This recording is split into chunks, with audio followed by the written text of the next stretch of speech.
Okay, നമുക്ക് പ്രാർത്ഥിച്ചു തുടങ്ങാം. പരിശുദ്ധനായ ഞങ്ങളുടെ നല്ല പിതാവേ, നല്ല സമയത്തിനായ ദൈവത്തെ നന്ദിയോട് സ്തുതിക്കുക, മഹത്വപ്പെടുത്തുകയെന്ന് കർത്താവേ. അങ്ങയുടെ സന്നിധാനത്തിൽ ഒരു പ്രാവശ്യം കൂടെ അടുത്ത് വരികയാന്ന് അങ്ങയുടെ തിരുസന്നിധാനത്തിൽ കർത്താവേ. ഹല്ലേലൂയ. ഇത്രത്തോളം കർത്താവേ സെക്ഷനിലും കർത്താവ് ഞങ്ങളോട് കൂടെ ഇരുന്നല്ലോ കർത്താവേ. കഴിഞ്ഞ ദിനങ്ങളിലൊക്കെയും അത്ഭുതകരമായി അതിശയകരമായി കഴിഞ്ഞ ക്ലാസ്സുകളിലൊക്കെയും അതിശയകരമായി ഞങ്ങൾ ഒന്നിച്ച് അറ്റൻഡ് ചെയ്ത് ദൈവിക നാമ മഹത്വത്തിന് വേണ്ടി വൻകാര്യങ്ങളെ ചെയ്യുവാൻ ഞങ്ങളിൽ കൂടെ ദൈവം സഹായിക്കണമെന്ന് പ്രാർത്ഥിക്കുന്നു. ഈ ക്ലാസ്സുകളിൽ കൂടെ ഒക്കെ ഞങ്ങൾ ഉദ്ദേശിക്കുന്നത് അങ്ങയുടെ നാമമഹത്വത്തിന് വേണ്ടി കർത്താവെ, അങ്ങയുടെ രാജ്യത്തിന്റെ മഹത്വത്തിന് വേണ്ടി ഞങ്ങളെ അവിടുന്ന് ഉപയോഗിക്കണമേ. ഉത്തമ ശിഷ്യന്മാരായി, ഉത്തമ വേലക്കാരായി ഈ മിഷൻ ദൗത്യവുമായി ഞങ്ങൾ മുന്നോട്ട് പോകുന്നവരായിരിക്കാന് ഞങ്ങളെ സഹായിക്കണമേ. ഞങ്ങളെല്ലാം ഏൽപ്പിച്ചിരിക്കുന്ന ആ ദൗത്യങ്ങളുണ്ടല്ലോ കർത്താവെ, അത് പൂർത്തീകരിപ്പാന് ഞങ്ങളിലൂടെ ദൈവം സഹായിക്കുമാറാകണമെന്ന് പ്രാർത്ഥിക്കുക. സ്തോത്രം. ഏത് സാഹചര്യങ്ങളിലും ഏത് വെല്ലുവിളികളുടെ മുഖത്തും ഞങ്ങൾ ധൈര്യത്തോടെ പരിശുദ്ധാത്മാവിൽ ആശ്രയിച്ചുകൊണ്ട് ദൈവിക ശബ്ദം കേട്ടുകൊണ്ട് മുന്നേറുന്ന ദൈവദാസിമാരും ദൈവദാസന്മാരുമായിരിക്കാന് ഞങ്ങളെ ദൈവം സഹായിക്കുമാറാകണമെന്ന് പ്രാർത്ഥിക്കുന്നു. ഈ സന്ധ്യാവേളയിലും അങ്ങയുടെ സാന്നിധ്യം ഞങ്ങളോട് കൂടെയിരിക്കണമേ. അങ്ങയുടെ വചനം പഠിപ്പിക്കുവാൻ അടിയനെ ദൈവം ശക്തീകരിക്കണമേ. ഞങ്ങളെല്ലാവരും അങ്ങയുടെ കൈക്കിലെ ആടുകളാണപ്പാ. ഞങ്ങളെ ദൈവത്തിന്റെ പരിശുദ്ധാത്മാവ് നിയന്ത്രിക്കണമെന്ന് പ്രാർത്ഥിക്കുന്നു. സകലമാന മഹത്വവും ദൈവത്തിനോ യേശുവിൻ തന്നെയുള്ള നാമത്തിൽ പിതാവേ കേൾക്കണമേ. ആമേ.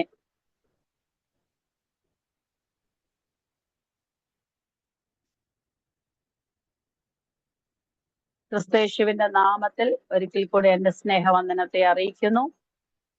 കഴിഞ്ഞ ക്ലാസ്സിൽ നമ്മൾ പഠിപ്പിച്ചത് നിങ്ങൾക്ക് എല്ലാവർക്കും പോയിന്റുകൾ ഓർമ്മയുണ്ടെന്ന് ഞാൻ വിശ്വസിക്കുന്നു.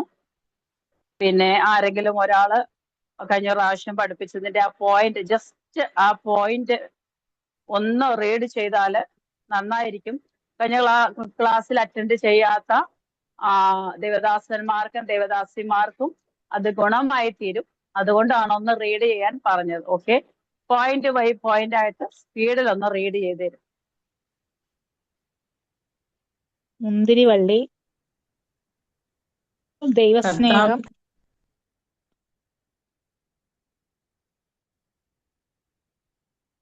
ഓക്കെ പറഞ്ഞോളൂ. കൽപ്പനകൾ, സന്തോഷം, ഫലം, ഇത്രയാണ് പറഞ്ഞത്. പിന്നെ സന്തോഷം പറഞ്ഞില്ലേ? സന്തോഷം, ഫലം. മുന്തിരിവള്ളി, ദൈവസ്നേഹം, കൽപ്പനകള്, സന്തോഷം, ഫലം. ഞാൻ സാക്ഷാൽ മുന്തിരിവള്ളിയും എന്നുള്ള വിഷയമാണ്. ഓക്കെ, ലാസ്റ്റ് നമ്മൾ പിന്നെ അതിന് ആധാരമായിട്ട് റീഡ് ചെയ്തത് 16-ാമത്തെ വാക്യമാണ്. 15-ന്റെ 16-ാമത്തെ വാക്യം അല്ലേ? ഓക്കെ, അതാണ് നമ്മൾ അവസാനിപ്പിച്ചത്.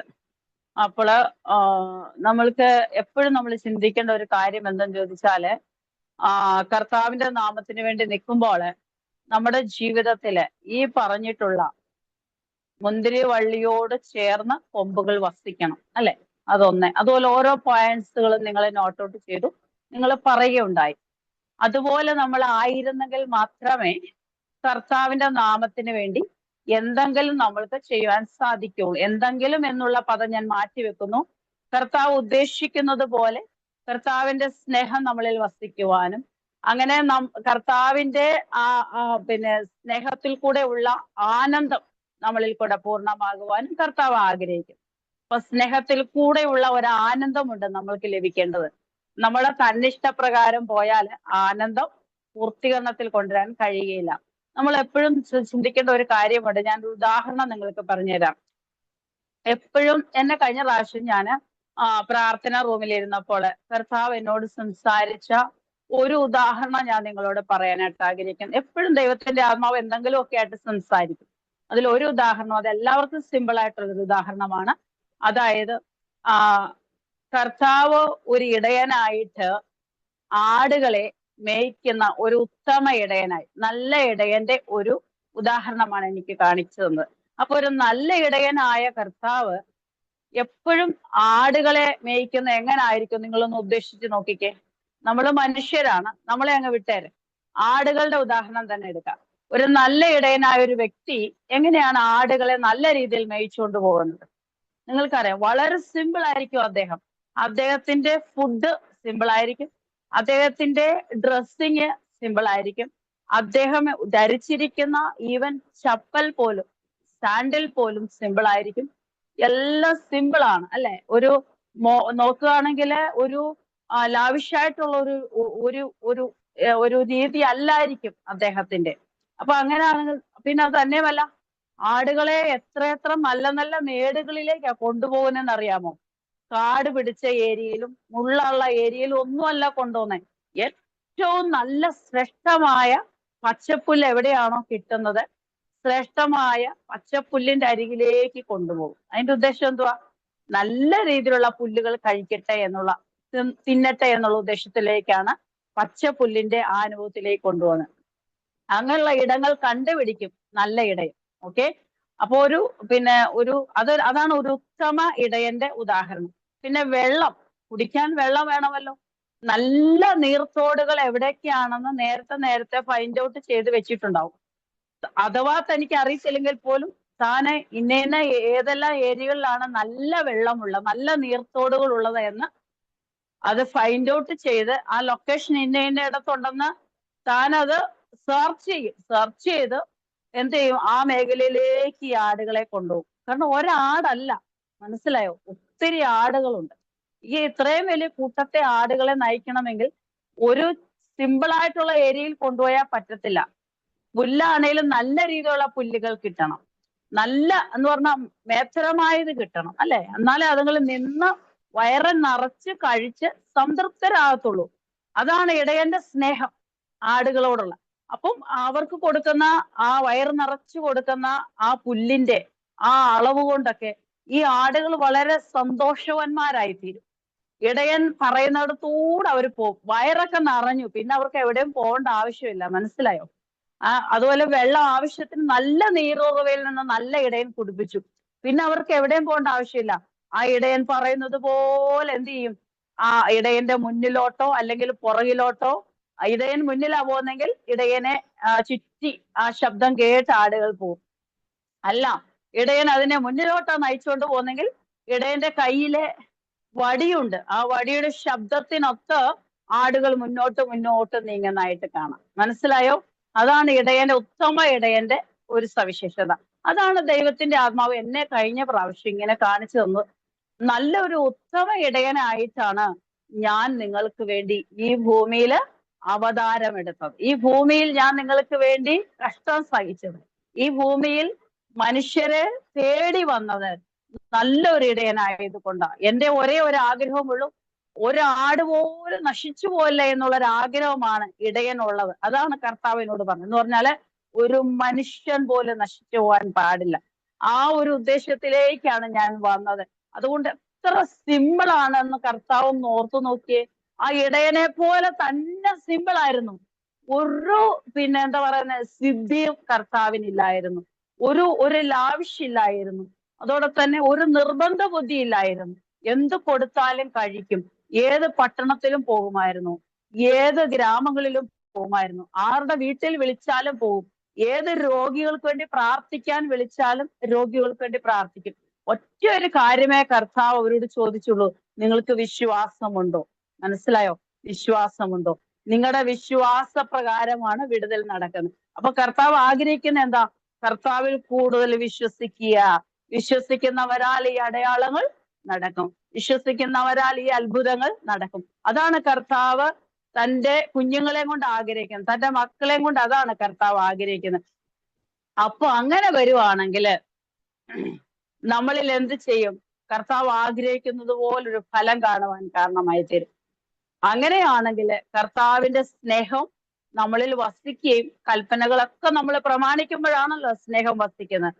അപ്പം നമ്മളിലുള്ള ആനന്ദം പൂർണ്ണമാകുവാൻ കാരണമായി തീരും. നമ്മളിലുള്ള വിളി, അതാണ് മെയിനായിട്ട്. നമ്മളിലുള്ള വിളി എന്താണ്? ആ വിളി, ആ ദൗത്യം നമ്മൾ കംപ്ലീറ്റ് ചെയ്യുമ്പോഴാണ് നമ്മളിലുള്ള ആനന്ദം പൂർണ്ണമാകുന്നത്.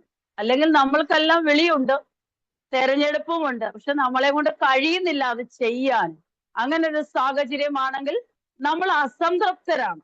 പറയാറില്ല, നിങ്ങളൊന്ന് നോട്ട് ഔട്ട് ചെയ്താൽ മതി. നിങ്ങളെ തന്നെ ഒന്ന് പരിശോധിച്ച് നോക്ക്. മനസ്സിലായോ? You test by yourself. നിങ്ങൾക്കത് മനസ്സിലാവാൻ പറ്റും. എവിടെല്ലാം നിങ്ങൾ ഉദ്ദേശിക്കുന്നത് പോലെ കർത്താവ് തന്ന ദർശനത്തിനൊത്തവണ്ണം എനിക്ക് മുന്നേറാൻ കഴിയുന്നില്ല. പക്ഷെ എനിക്ക് വലിയ ആഗ്രഹമുണ്ട്. കർത്താവിന്റെ വചനം വായിക്കുമ്പോൾ ഇന്നത് ചെയ്യണം, അങ്ങനെ ചെയ്യണം, ഇങ്ങനെ ചെയ്യണം എന്ന് ഒത്തിരി ആഗ്രഹമുണ്ട്. പക്ഷെ എന്നെ കൊണ്ട് കഴിയുന്നില്ല എന്ന് നിങ്ങൾ പലപ്പോഴെങ്കിലും ചിന്തിക്കുന്നുണ്ടെങ്കിൽ ഓർത്തോണം, നിങ്ങൾക്ക് നിങ്ങളുടെ ആനന്ദം, കർത്താവ് തരുന്ന ആനന്ദം, കർത്താവ് തരുന്ന ഉത്തരവാദിത്വം പൂർത്തീകരിക്കാൻ കഴിയുന്നില്ല. അതുകൊണ്ടാണ് കർത്താവ് നിങ്ങളിൽ ഇമ്പാർട്ട് ചെയ്യാനിരിക്കുന്ന ആനന്ദം നിങ്ങളിൽ പൂർത്തീകരിക്കപ്പെടുന്നില്ല. മനസ്സിലായോ? അപ്പം ഇങ്ങനെ ആനന്ദം പൂർത്തീകരിച്ചെങ്കിലേ നമ്മൾക്ക് ഈ ഭൂമിയിൽ ജീവിക്കാൻ പറ്റത്തുള്ളൂ. കാരണം എന്തെന്ന് ചോദിച്ചാല് ഈ ഭൂമി നമുക്ക് ശാശ്വതമല്ല.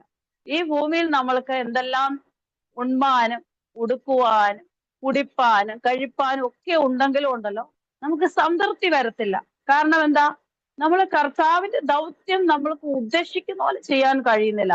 അപ്പൊ എവിടൊക്കെയോ നമുക്കൊരു ഇത് തോന്നും, എന്തൊക്കെയോ നമുക്ക് തോന്നും, നമുക്കിങ്ങനെ സെൻസ് ആകാൻ പറ്റും.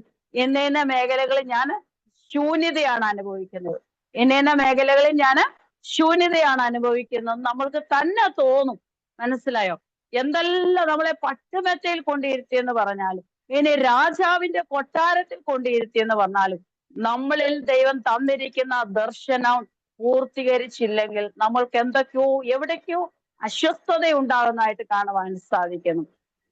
അതിനൊരു ഉദാഹരണം നമ്മൾ കിടക്കാൻ നെഹമ്യാവ് കൊട്ടാരത്തിൽ ഇരിക്കുമ്പോൾ തന്നെ, രാജാവിന്റെ അകമ്പടി നായകനായിട്ട് ഇരിക്കുമ്പോൾ തന്നെ രാജാവിന്റെ കൂടെയാണല്ലേ നെഹമ്യാവ് എപ്പോഴും. എല്ലാ കാര്യങ്ങൾക്കും വിളിക്കുമ്പോൾ ഓടിച്ചെല്ലുന്ന ഒരു വ്യക്തിയായിരുന്നു അല്ലെ, അടുത്തു തന്നെയുണ്ട്. പക്ഷെങ്കിൽ തന്റെ മുഖം പെട്ടെന്നാണ് കരുവാളിച്ചത്. തന്റെ മുഖം പെട്ടെന്നാണ് എന്ത് ചെയ്ത് വേദനപ്പെട്ടത്. അങ്ങനെ തനിക്ക് വേദന തോന്നി. എന്തിനാണ് വേദന തോന്നിയത്? എന്റെ ജനം നശിച്ചു പോകുന്നു, എന്റെ ജനത്തിന്റെ പാപം കൊണ്ടാണ് എന്റെ ജനത്തിന്റെ മേലെ ശത്രു കയ്യേറ്റം ചെയ്തത് എന്ന് നെഹമ്യാവിനൊരു തോന്നലുണ്ടായി. ദൈവമക്കളെ, നമ്മളുടെയൊക്കെ വീട്ടിനുള്ളിൽ എന്തെങ്കിലും ശൂന്യതകൾ വരുമ്പോൾ, ശൂന്യത എന്ന് പറഞ്ഞാൽ കർത്താവ് ഉദ്ദേശിക്കുന്നത് പോലെയുള്ള പണികൾ നമ്മുടെ വീടുകളിൽ നടക്കാതിരിക്കുമ്പോൾ, നമ്മുടെ സഭയ്ക്കുള്ളിൽ നടക്കാതിരിക്കുമ്പോൾ നിങ്ങൾക്കൊരു ശൂന്യത അനുഭവപ്പെടുന്നുണ്ടോ? ഉണ്ടെങ്കിൽ നെഹമ്യാവിന്റെ പോലെ ഒരു തീരുമാനമെടുക്കാൻ റെഡി ആയാൽ ആ ശൂന്യതകളെ പൊളിച്ചു പണിത് അപ്പുറം കൊണ്ടെത്തിക്കുവാൻ ദൈവത്തിന് കഴിയും. നെഹമ്യാവിന് ആ ശൂന്യത മനസ്സിലായപ്പോൾ താൻ എന്ത് ചെയ്തു? കുറച്ച് കരഞ്ഞു. പിന്നെ അങ്ങ് പോട്ടെ, സാരമില്ലെന്നും പറഞ്ഞുകൊണ്ട് കണ്ണുനീരൊക്കെ തുടച്ച് താന് രാജാവിന്റെ കൊട്ടാരത്തിലല്ലേ ഞാൻ വേല ചെയ്യുന്നത്. നോക്കിക്കേ, രാജാവിന്റെ കൊട്ടാരത്തില് എത്ര പ്രൗഢിയോട് കൂടിയ ജോലിയാ ചെയ്യുന്നത്. നമ്മളൊക്കെയാണ് എന്ത് പറയും അറിയാമോ? എന്റെ മോനെ അല്ലെങ്കിൽ ഞങ്ങള് എത്ര വലിയ ഹൈഫൈ ഏരിയയിലാ ജോലി ചെയ്യുന്നറിയാവോ? ഞങ്ങളുടെ ബോസ് ആരാണെന്ന് അറിയാവോ? ഞങ്ങൾ എത്ര ഉത്തരവാദിത്വമുള്ള പിന്നെ ബോസിന്റെ അണ്ടറിലാ വർക്ക് ചെയ്തെന്ന് അറിയാവോ? എന്നൊക്കെ നമ്മൾ പറയും, നമ്മളെ പുകഴ്ത്തി. പക്ഷെ ദൈവമക്കളെ, നമുക്കിതൊന്നും അല്ല ആധാരം. നെഹമ്യാവിന് ഇതൊന്നും അല്ലായിരുന്നു ആധാരം. താൻ കൊട്ടാരത്തിലിരിക്കുമ്പോൾ തന്നെ നമുക്കൊന്നും അത്രയും വലിയ പൊസിഷൻസ് കിട്ടിയിട്ടില്ല ദൈവമക്കളെ. ഇന്നുള്ള തലമുറയ്ക്കൊന്നും അത്രയും വലിയ പൊസിഷൻസ് കിട്ടിയിട്ടില്ല. നോക്കിക്കേ, രാജാവായിരിക്കുക എന്ന് പറഞ്ഞാൽ ഇന്നത്തെ കാലത്തെ നമ്മൾ നോക്കണേ പ്രൈം മിനിസ്റ്റർ ആണ്. പ്രൈം മിനിസ്റ്ററിന്റെ സെക്രട്ടറി ആയിട്ടൊക്കെ ഇരിക്കുക എന്ന് പറഞ്ഞാല്, അല്ലെങ്കിൽ ആ ലോകസഭയിൽ അംഗമായിട്ട് ഇരിക്കുക, MP ആയിട്ടൊക്കെ ഇരിക്കുക എന്ന് പറഞ്ഞാൽ വലിയ പ്രൗഢത്വമാണ്. ഏറ്റവും അടുത്ത വ്യക്തികളാണ്. എന്നിട്ട് പോലും തനിക്ക് ആ ഒരു കസേര ഒരു വലിയ കസേരയായിട്ട് തോന്നിയില്ല. തനിക്ക് ആ ഒരു പൊസിഷനായിട്ട് തോന്നിയില്ല. തന്റെ ജനത്തിന്റെ പാപത്തെ ഓർത്ത് താൻ പശ്ചാത്തപിക്കുകയായിരുന്നു. അതാണ് ദർശനം. നെഹമ്യാവിൽ ദർശനമുണ്ടായിരുന്നു, ദാനിയേലിൽ ദർശനമുണ്ടായിരുന്നു, ദാവീദിൽ ദർശനമുണ്ടായിരുന്നു. അതുകൊണ്ടാണ് അവരൊക്കെ രാജാവായിട്ടും, ദാവീദ് രാജാവായിരുന്നിട്ടും താൻ ആ ദൈവത്തിന്റെ വിളിയും തെരഞ്ഞെടുപ്പും മറന്നുപോയില്ല. ഇടയ്ക്ക് എവിടെയോ ചില പാപം തനിക്ക് കയറി വന്നു എന്ന് വരികിലും അത് രാജാവായിരിക്കുമ്പോൾ ഒത്തിരി അവർക്ക് ഒരുപാട് കാര്യങ്ങൾ കടന്നു ചെയ്യാൻ സാധിക്കും. എന്നിട്ടും തന്റെ കണ്ണുകൊണ്ട് ഒരു പിഴ തനിക്ക് വന്നപ്പോഴേ, താൻ മോഹിച്ചപ്പോൾ തന്നെ താൻ പാപം ചെയ്തിട്ട് താൻ ഒത്തിരി അനുദപിക്കുകയാണ് ചെയ്തത്. ഒത്തിരി പാപം ചെയ്യാൻ ദൈവം ദാവീദിനെ അനുവദിച്ചില്ല. എന്നാൽ ശലോമോനെ ഒന്ന് എടുത്തു വയ്ക്കുക ഉദാഹരണമായിട്ട്. ശലോമോന് ഒത്തിരി ദൈവം ശലോമോന് ജ്ഞാനം കൊടുത്തു, അല്ലെ? തനിക്ക് ഈ ജനത്തെ നയിച്ചു നടത്താൻ ആവശ്യമായ ജ്ഞാനം തരണമേ എന്ന് പറഞ്ഞു. ദൈവം അത് കൊടുത്തു. പക്ഷെ തന്നോട് ഒരു കാര്യം ദൈവം പറഞ്ഞിരുന്നു, ഈ ജാതികളിൽ നിന്ന് ഇടകലരില്ല, ജാതികളിൽ നിന്ന് നീ വേറിട്ട് നിൽക്കണം, ജാതികളോട് ഇടകലരില്ല, ജാതികളിൽ നിന്നുള്ള സ്ത്രീകളെ രാജകൊട്ടാരത്തിൽ കൊണ്ടുവരില്ല എന്ന് തന്നോട് പറഞ്ഞു. അങ്ങനെ കൊണ്ടുവന്നാൽ സ്ത്രീകൾ നിന്നെ വശീകരിച്ച് അന്യ ദൈവങ്ങളിലേക്ക് നിന്നെ കൊണ്ടുപോകും. വ്യക്തമായിട്ട് നമുക്ക് തിരിച്ചറിയാൻ കഴിയുന്നത് താൻ ആ ഏരിയയില് വീക്ക്നെസ് ആയിരുന്നു. തന്റെ പ്രൗഢിത്വം, തന്റെ മാന്യത ലോകമെമ്പാടും താൻ അറിയപ്പെടണം, എല്ലാ രാജ്യങ്ങളിലും താൻ അറിയപ്പെടണം. അങ്ങനെയൊക്കെയുള്ള ഒരു സ്വഭാവം തനിക്ക്, ആ ഒരു ഇഷ്ടം തന്നിൽ കടന്നതുകൊണ്ട് തന്നെ അനേക സ്ത്രീകളെ അന്തപുരത്തിലേക്ക് കൊണ്ടുവന്നു, രാജകൊട്ടാരത്തിലേക്ക് കൊണ്ടുവന്നു. അതുകൊണ്ട് തന്നെ താൻ ആ സ്ത്രീകൾക്കൊക്കെ അവരുടെ അന്യ ദൈവങ്ങളെ ആരാധിക്കാനുള്ള പെർമിഷൻ കൊടുത്തു. നോക്കിക്കോണം, ദൈവത്തിന്റെ കൽപ്പന ശലോമോൻ ലംഘിക്കുകയാണ് ഉണ്ടായത്. അത്രയും പോലും പാപം ആര് ചെയ്തില്ല? ദാവീദ് ചെയ്തില്ല. ദാവീദ് രാജാവ്, ഒരു ഇടയ ബാലനായ ദാവീദ് അത്രയും പോലും ചെയ്തിട്ടില്ല. അതാണ് ദൈവമക്കളെ ദൈവഭക്തി. നമ്മളിലുള്ള ദർശനം, നമ്മളിലുള്ള തെരഞ്ഞെടുപ്പ് നമ്മളെ അന്ത്യത്തിൽ കൊണ്ടെത്തിക്കും. അതിന്റെ പിന്നിൽ നമ്മൾക്ക് ഒറ്റ ഒരു കാര്യം ചെയ്യേണ്ടതുണ്ട്. നമ്മൾക്ക് എവിടൊക്കെയാണ് കർത്താവെ എനിക്ക് ചെയ്യാൻ കഴിയുന്നില്ല എന്നെവിടൊക്കെയാണോ നമ്മൾക്ക് ബോധ്യം വരുന്നത്, ആ സമയത്ത് നമ്മൾ നെടുമ്പാട് വീണ് കരഞ്ഞോണം. കരയാൻ പറ്റുന്നിടത്തോളം കരയണം. ഒരു കൊച്ചു കുഞ്ഞിനെ പോലെ നെടുമ്പാട് വീണ് കരഞ്ഞോണം. ഉപവസിക്കാൻ പറ്റുമെങ്കിൽ ഉപവസിച്ച് പ്രാർത്ഥിച്ചോണം. ഹല്ലേലൂയ. ദൈവത്തിന്റെ വചനം ധ്യാനിക്കാൻ പറ്റുന്നിടത്തോളം ധ്യാനിച്ചോണം. അങ്ങനെയെങ്കില് നിന്നിൽ തന്നിരിക്കുന്ന, ഇമ്പാർട്ട് ചെയ്തിരിക്കുന്ന ദർശനങ്ങളെ അങ്ങ് ഉച്ചകോടിയിൽ കൊണ്ടെത്തിക്കുവാൻ, നെഹമ്യാവിനെ പോലുള്ള ചില പണികള് നിന്നിൽ കൂടെ ചെയ്യിച്ചെടുക്കുവാൻ ദൈവത്തിന് കഴിയും. ഹല്ലേലൂയ. നെഹമ്യാവിനെ പോലെ തന്നെ ചെയ്യിച്ചെടുക്കും. അത് നീ ഏത് പൊസിഷനിലും ആയിക്കൊള്ളട്ടെ. ഒരുപക്ഷെ നിന്റെ വീടിന്റെ സാഹചര്യം അതിന് അനുകൂലമല്ലായിരിക്കാം, അല്ലെങ്കിൽ നല്ല ഉയർന്ന പൊസിഷനിലായിരിക്കാം ഇരിക്കുന്നത്, അതുകൊണ്ട് ഒട്ടും സമയം കാണത്തില്ല. വലിയ ഉത്തരവാദിത്വമുള്ള ഡ്യൂട്ടികളായിരിക്കാം നീ ചെയ്യുന്നത്, അതുകൊണ്ട് തന്നെ നിനക്ക് സമയം മാറ്റിവെക്കാൻ ഉണ്ടാകത്തില്ല. പക്ഷെ ദൈവത്തോട് കണ്ടീഷൻ എടുക്കാമോ? നെഹമ്യാവിനേക്കാളും വലുതാണോ നമ്മൾ? നെഹമ്യാവിനേക്കാളും വലുതാണോ നമ്മൾ? അല്ല. നമ്മൾ ഏൽപ്പിച്ചു കൊടുത്താൽ മതി.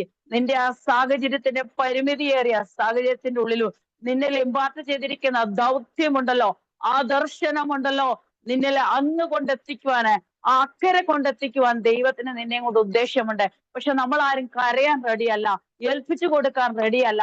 പലവിധമായ നമ്മള് എന്താ പറയുന്നത്, എക്സ്ക്യൂസുകളാണ് പറയുന്നത്. അതുകൊണ്ടാണ് ദൈവത്തിന് നമ്മളെ ഉപയോഗിക്കാൻ കഴിയാത്തത്. അതുകൊണ്ട് എന്ത് പറ്റുമെന്നറിയോ?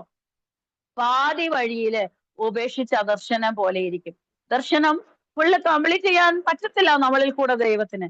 അപ്പം സ്വർഗത്തിൽ ചെല്ലുമ്പോൾ പ്രതിഫലം കുറയും. മനസ്സിലായോ? സ്വർഗത്തിൽ ചെല്ലുമ്പോൾ പ്രതിഫലങ്ങൾ കുറഞ്ഞു പോകും. മനസ്സിലായോ?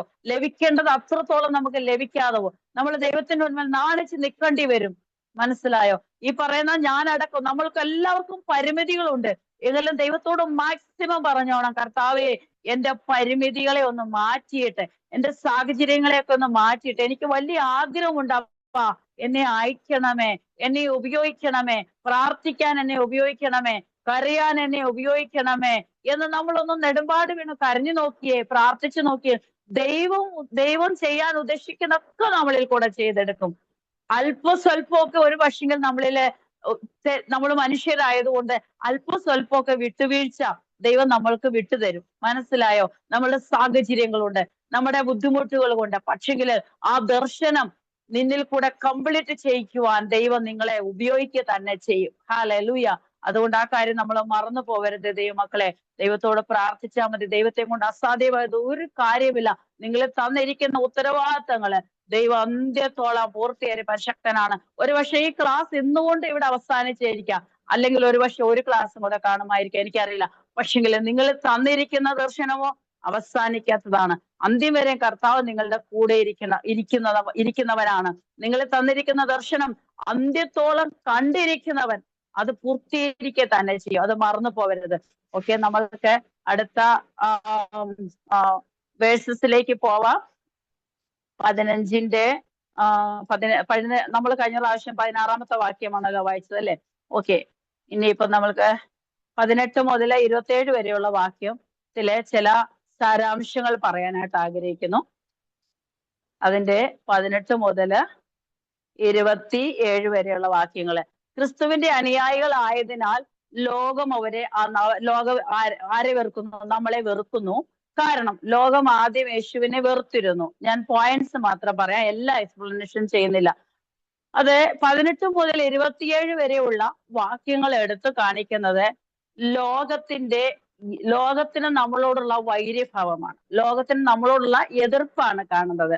വാക്യം 18 മുതൽ 27 വരെയുള്ള വാക്യത്തിലാണ് കാണുന്നത്. ലോകത്തിന് നമ്മളോടുള്ള എതിർപ്പാണ് കാണുന്നത്. ഓക്കെ, അപ്പൊ അതിനകത്തിൽ നമ്മൾ പറയുകയാണെങ്കിൽ ചില പോയിന്റ്സുകളായിട്ട് ഞാൻ നിങ്ങളോട് പറയാം. എല്ലാ എക്സ്പ്ലനേഷൻ ചെയ്യാൻ നമുക്ക് ടൈം ഇല്ലല്ലോ. അതുകൊണ്ട് ക്രിസ്തുവിന്റെ അനുയായികൾ ആയിരിക്കുന്നതിനാൽ, അല്ലെങ്കിൽ ശിഷ്യന്മാരായിരുന്നതിനാൽ തന്നെ അവർക്ക് എതിർപ്പുകൾ ഉണ്ടായിരുന്നു. അപ്പൊ നമ്മൾക്കും എതിർപ്പുകൾ ഉണ്ടാകും. നമ്മൾ ക്രിസ്തുവിന്റെ അനുയായികളാണ്. ക്രിസ്തുവും നേരത്തെ തന്നെ ഈ വെറുപ്പ് അല്ലെങ്കിൽ ഈ ലോകക്കാരനല്ല എന്നുള്ള ഭാവത്തിൽ കർത്താവിനെ ശത്രുക്കൾ മാറ്റി നിർത്തിയിരുന്നു. നീ ലോകത്തിലുള്ളവനല്ല എന്നുള്ള രീതിയിൽ മാറ്റി നിർത്തുന്നു. പുതിയൊരു നിയമം കൊണ്ട് വന്നിരിക്കുകയാണ്, പുതിയൊരു സംഗീത കൊണ്ട് നീ വന്നിരിക്കുകയാണ് എന്നൊക്കെ പറഞ്ഞ് കർത്താവിനെ തുച്ഛിച്ചു. അങ്ങനെയെങ്കിൽ ദൈവമക്കളെ നമ്മളെ തുച്ഛിക്കത്തില്ലയോ നിങ്ങൾക്ക് തോന്നുന്നുണ്ടോ? നമ്മളെ തീർച്ചയായിട്ടും തുച്ഛിക്കും കേട്ടോ. നമ്മളെ പുച്ഛിച്ച് നമ്മളെ നിന്ദിക്കും. അപ്പോഴും നമ്മൾ എന്ത് ചെയ്യലേ? ദുഃഖം നമ്മളിൽ വരല്ലേ? കർത്താവ് നമ്മുടെ കൂടെ ഉണ്ടെങ്കിൽ ആര് നമ്മളെ പുച്ഛിച്ചാലും നിന്ദിച്ചാലും എന്തൊക്കെ പറഞ്ഞാലും നമ്മളെ ദുഃഖം വരത്തില്ല. കാരണം കർത്താവ് നമ്മളോട് സംസാരിച്ചു കൊണ്ടിരിക്കും. എന്റെ ജീവിതത്തിൽ ഞാൻ പലപ്പോഴും ഉണ്ടല്ലോ, ചില സമയത്തൊക്കെ എനിക്ക് ദുഃഖം വരുമ്പോൾ, സങ്കടം വരുമ്പോൾ, ചിലപ്പം നമ്മൾ പ്രതീക്ഷിക്കുന്ന രീതിയിലുള്ള ഒരു പോസിറ്റീവ് നമ്മൾ പ്രവർത്തിക്കുന്ന മേഖലയിൽ നിന്ന് കിട്ടാതിരിക്കുമ്പോൾ, നമ്മൾ പ്രവർത്തിക്കുക എന്ന് പറഞ്ഞാൽ മിഷൻ ഫീൽഡിലെ കാര്യം ഞാൻ ഉദ്ദേശിച്ചത്. ആത്മാക്കളെ നമ്മൾ കൊണ്ടുവരും, ദൈവമക്കളെ. ചില പാവം പിടിച്ചവരായിരിക്കാം, സാധാരണക്കാരായിരിക്കാം. അവരെയൊക്കെ കൊണ്ടുവരുമ്പോൾ അവരിൽ നിന്ന് നമ്മൾ ഉദ്ദേശിക്കുന്നത് പോലെയുള്ള ഒരു വളർച്ച കാണാതിരിക്കുമ്പോൾ ഉണ്ടല്ലോ, പെട്ടെന്ന് ഒരു സങ്കടം തോന്നും. കർത്താവേ, നമ്മൾ ഇത്രയൊക്കെ കഷ്ടപ്പെട്ട് ഇവർക്ക് വേണ്ടി ചെയ്തിട്ടും ഒരു വളർച്ച കാണുന്നില്ലല്ലോ എന്ന് ഓർത്ത് ഒരു സങ്കടം തോന്നും. ചില സമയത്ത് നമ്മൾ പ്രതീക്ഷിക്കാത്ത മേഖലയിൽ നിന്ന് നമ്മൾക്ക് വേദനകൾ വരുമ്പോൾ, അത് ആരുമായിക്കോട്ടെ, ആരിൽ നിന്നും വരുമ്പോൾ നമുക്കൊരു ദുഃഖം വരാം. ചില സമയത്ത് നമ്മൾ ഉദ്ദേശിക്കുന്ന രീതിയിലുള്ള ഫൈനാൻഷ്യൽ കാര്യങ്ങൾ നമ്മുടെ കരങ്ങളിൽ ലഭിക്കാതിരിക്കുമ്പോൾ നമ്മുടെ കുഞ്ഞുങ്ങളുടെ ഫീസ് എങ്ങനെ മീറ്റ് ചെയ്യും? ആവശ്യങ്ങൾ എങ്ങനെ മീറ്റ് ചെയ്യാൻ സാധിക്കും? അവർ ചോദിക്കുമ്പോൾ എങ്ങനെ കൊടുക്കാതിരിക്കാൻ പറ്റും? അപ്പൊ അങ്ങനെയുള്ള ആവശ്യങ്ങളൊക്കെ നമ്മൾ ചിലപ്പോൾ വേദനപ്പെട്ടിരിക്കും, ഒറ്റപ്പെട്ടിരിക്കും അല്ലെ? ചിലപ്പം ജോലിയൊക്കെ നമ്മൾ വീട്ടിലെ ചെയ്യുന്നുണ്ടെങ്കിൽ മനസ്സൊത്തിരി വിഷമത്തിലായിരിക്കും, വലിയ ഭാരത്തിലായിരിക്കും. ആ സമയങ്ങളിലൊക്കെ ദൈവം എന്നോട് സംസാരിക്കാറുണ്ട്. മനസ്സിലായോ? എന്നോട് കഴിഞ്ഞ പ്രാവശ്യം എന്റെ മോന്റെ വിഷയം, ഞാനൊരു ഉദാഹരണം പറയാം നിങ്ങളോട്. അപ്പോഴ് ഞാന് കഴിഞ്ഞ പ്രാവശ്യം എന്റെ മോന്റെ വിഷയത്തിൽ, എന്റെ മൂത്ത മോൻ ബിഫാമിന് പഠിക്കുകയാണ് ബാംഗ്ലൂര്. അപ്പോൾ അവൻ പഠിച്ചുകൊണ്ടിരിക്കുക. ഇടയ്ക്കിടയ്ക്ക് മമ്മിയും ഞാനും അവന്റെ പപ്പയും ഞങ്ങൾ രണ്ടുപേരും വിളിക്കും. വിളിക്കുന്ന സമയത്ത് അവന് എന്തുകൊണ്ട് മോനെ സുഖമായിരിക്കുന്നു, ഹാപ്പി ആയിട്ടൊക്കെ സംസാരിക്കും. പിന്നെ ഞങ്ങളുടെ കയ്യിൽ ഫൈനാൻഷ്യൽ അവന് കൊടുക്കാനില്ലാത്ത സമയത്ത് അപ്പൊ ഞങ്ങള് നമുക്കൊരു ബുദ്ധിമുട്ട് പോലെ, എന്തുകൊണ്ട് മോനെ കഴിച്ചോ കുടിച്ചോ ഹാപ്പി ആയിരിക്കുന്നു എന്നൊക്കെ ചോദിക്കാനൊരു ബുദ്ധിമുട്ട് ഞങ്ങൾക്ക്. അപ്പൊ ഒരു ഇതുപോലെ, അപ്പൊ എങ്ങനെയാ ദൈവമേ കുഞ്ഞിന് പൈസ കൊടുക്കുക, നമ്മൾ ഇതൊക്കെ അവനോട് ചോദിക്കുന്നത്? എന്നാ വിളിക്കാതിരിക്കാൻ പറ്റുമോ? വിളിച്ചേ പറ്റത്തുള്ളൂ. മനസ്സിലായോ? ചിലപ്പോഴൊക്കെ പറയും, മോനെ സാരമില്ല, യേശുപ്പച്ചനെല്ലാം മീറ്റ് ചെയ്ത് തരും, തക്ക സമയത്ത് എല്ലാം വഴി തുറന്നു തരും. ചിലപ്പോൾ നമ്മൾ കുറച്ച് ടൈറ്റ് ആണേലും നമ്മുടെ കാര്യങ്ങളൊക്കെ നടത്തി തരും. അല്ല ആവശ്യമായിട്ടൊന്നും നമുക്ക് ഉപയോഗിക്കാൻ കാണത്തില്ല, പക്ഷെ കാര്യങ്ങൾ നടത്തി തരും, നമ്മളെ പട്ടിണി കിടത്തത്തില്ല. മനസ്സിലായോ? അങ്ങനെ ഞാൻ അവനോട് പറഞ്ഞു കൊടുക്കും. അപ്പം അത് ഒരു അമ്മ എന്നുള്ള രീതിയിൽ എനിക്ക് പറഞ്ഞു കൊടുക്കാൻ സാധിക്കും മോനോട്. അങ്ങനെ അമ്മയ്ക്ക് ഇപ്പോഴും പറഞ്ഞു കൊടുക്കും. ചിലപ്പോൾ കൂടുതൽ കയ്യിൽ പൈസ വന്നാൽ അവൻ എന്തെങ്കിലുമൊക്കെ എക്സ്ട്രാ സാധനങ്ങൾ വാങ്ങിക്കോട്ടെ എന്ന് ഓർത്ത് കൂടുതൽ അവന് കൊടുക്കും. കഴിഞ്ഞ പ്രാവശ്യം ഞങ്ങൾക്ക് ഔറംഗാബാദിൽ ഒരു റിസപ്ഷൻ ഉണ്ടായിരുന്നു. അപ്പൊ ഞാനും ഇളയ മോനും ഹസ്ബൻഡ്, ഞങ്ങൾ 3 പേരുടെ പോയിട്ട് തിരിച്ചു വന്നപ്പോഴേ കുറച്ച് പൈസ ഉണ്ടായിരുന്നുള്ളൂ. അവിടെ റിസപ്ഷൻ ഒരു മോളുടെ കല്യാണമായിരുന്നു. അതിന് കുറച്ച് ഒരു കുറച്ച് മണി അവർക്ക് കൊടുക്കേണ്ടി വന്നു. പിന്നെ ഞങ്ങൾ തിരിച്ചു വന്നപ്പോൾ ഞങ്ങൾ വെളുപ്പിനെ ഒരു 3 മണി 4 മണി 5 മണിയായി ഇവിടെ എത്തിയപ്പോൾ. എത്തിക്കഴിഞ്ഞ് ഞങ്ങൾ ഒരു ചായയൊക്കെ ജസ്റ്റ് ഒരു കട്ടൻ ചായയൊക്കെ കുടിച്ചിട്ട് ഞങ്ങള് ഒന്ന് വിശ്രമിക്കാൻ വേണ്ടി കിടന്നു. കാരണം ട്രെയിനിലായിരുന്നു, നല്ല ഉറക്കമൊന്നും കിട്ടിയില്ല. അത് 5 മണിക്കൂറത്തെ യാത്രയേ ഉള്ളൂ ട്രെയിനില്. അപ്പം നല്ല രീതിയിൽ ഉറക്കം കിട്ടാഞ്ഞുകൊണ്ട് ഒന്നുകൂടെ കിടന്നുറങ്ങാൻ വേണ്ടി തുടങ്ങുമ്പോൾ ഞാൻ ദൈവത്തോട് സങ്കടപ്പെട്ടു. കർത്താവേ, കുഞ്ഞിന് ഇന്ന് ഞാൻ പ്രഭാതത്തിലാ കിടക്കുന്നത്, പകലോ വൈകുന്നേരത്തിനുള്ളിലോ അവന് കൊടുക്കാനുള്ള പൈസ എനിക്ക് തരണമേ. ഒന്നുകിൽ സന്തോഷാന്റെ കയ്യിൽ കൊടുക്കുക, അല്ലെങ്കിൽ എന്റെ കയ്യിൽ തരുക, ഞങ്ങളുടെ അക്കൗണ്ടിൽ പൈസ വരണം. അങ്ങനെ പ്രാർത്ഥിച്ചു കിടന്നു. പ്രാർത്ഥിച്ചുകൊണ്ട് അങ്ങനെ സങ്കടപ്പെട്ട് തന്നെ കിടന്നുറങ്ങി. എന്നോട് ദൈവത്തിന്റെ ആത്മാവ് എന്തോ പറഞ്ഞെന്നറിയാവോ? നിനക്ക് പൈസ തരാമെന്നും ഇന്ന് വൈകുന്നേരത്തുള്ളിൽ നിന്റെ ബാങ്ക് അക്കൗണ്ടിൽ പൈസ വരുമെന്നും ഒന്നുമല്ല പറഞ്ഞത്. എന്നോട് ചോദിച്ച ഒരേ ഒരു ചോദ്യം, ഇന്ന് നടക്കുന്ന രാജ്യങ്ങളോടുള്ള യുദ്ധം, രാജ്യങ്ങളോടുള്ള യുദ്ധം, വലിയ വലിയ മരണങ്ങള് അല്ലെ, ഇതെല്ലാം നിന്റെ മുൻപിൽ ഇപ്പോൾ നടന്നുകൊണ്ടിരിക്കുകയാണ്. ഇതൊന്ന് നോക്കിക്കേ, ഇതിലോട്ടൊന്ന് നോക്കിക്കേന്ന് എന്നോട് പറഞ്ഞു. ഈ രാജ്യങ്ങൾ തമ്മിലുള്ള യുദ്ധം, ഈ രാജ്യങ്ങൾ തമ്മിലുള്ള കൊലവിളികൾ, ഇതൊക്കെ ഒന്ന് ശ്രദ്ധിച്ച് നീ ഒന്ന് നോക്കിക്കേ. എന്റെ വരവ് ഏറ്റവും അടുത്തിരിക്കുന്നു, അതിനുവേണ്ടി റെഡി ആയിക്കൊള്ളാൻ എന്നോട് പറഞ്ഞു. എന്റെ മോന്റെ വിഷയമല്ല എന്നോട് പറഞ്ഞത് കേട്ടോ. അപ്പോഴത്തേനെ എനിക്ക് വെപ്രാളമായി, മനസ്സിലായി, പെട്ടെന്ന് വെപ്രാളം. ഞാൻ ദൈവത്തോട് പറഞ്ഞു, കർത്താവേ സോറി, നിനക്ക് ഞങ്ങളോട് സംസാരിക്കാനുള്ളതാണ് നീ സംസാരിക്കുന്നത് അല്ലെ. നമ്മൾ മറ്റൊന്നായിരിക്കാം ദൈവത്തോട് ചോദിക്കുന്നത്, നമ്മുടെ ആവലാതികൾ. പക്ഷെ ദൈവത്തിന് നമ്മളോട് സംസാരിക്കാനുള്ളത് കർത്താവിന്റെ ദർശനത്തിൽപ്പെട്ട അതിന്റെ പൂർത്തീകരണത്തിന്റെ ഭാഗങ്ങളാണ് നമ്മളോട് സംസാരിക്കാനുള്ളത്. നമ്മൾ ഈ ഭൂമിയില് നമ്മുടെ കുഞ്ഞുങ്ങളെ ചൊല്ലിയോ നമ്മുടെ കുടുംബത്തിന്റെ കാര്യങ്ങളെ ചൊല്ലി വിഷമിച്ചിരിക്കുമായിരിക്കാം ഒരു പക്ഷെ ചിലപ്പോൾ. പക്ഷെങ്കിൽ ദൈവത്തിന് നമ്മളോട് സംസാരിക്കാനുള്ളത് അതല്ല. അതൊക്കെ കർത്താവ് നോക്കിക്കൊള്ളും. ആ ഒരാഴ്ച എനിക്കറിയാം, ഞാൻ പ്രതീക്ഷിച്ചതുപോലൊന്നും സാമ്പത്തികം കിട്ടിയില്ല.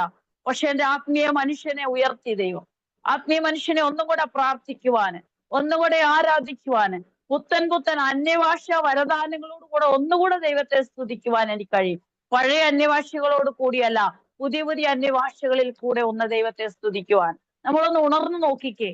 ദൈവം പുത്തൻ അന്യഭാഷകൾ നമുക്ക് തരും. നമുക്ക് ആവശ്യമില്ലാത്തതുകൊണ്ട് നമ്മൾ പഴയ അന്യഭാഷകൾ മാത്രം പറഞ്ഞുകൊണ്ടിരിക്കുന്നു. മനസ്സിലായോ?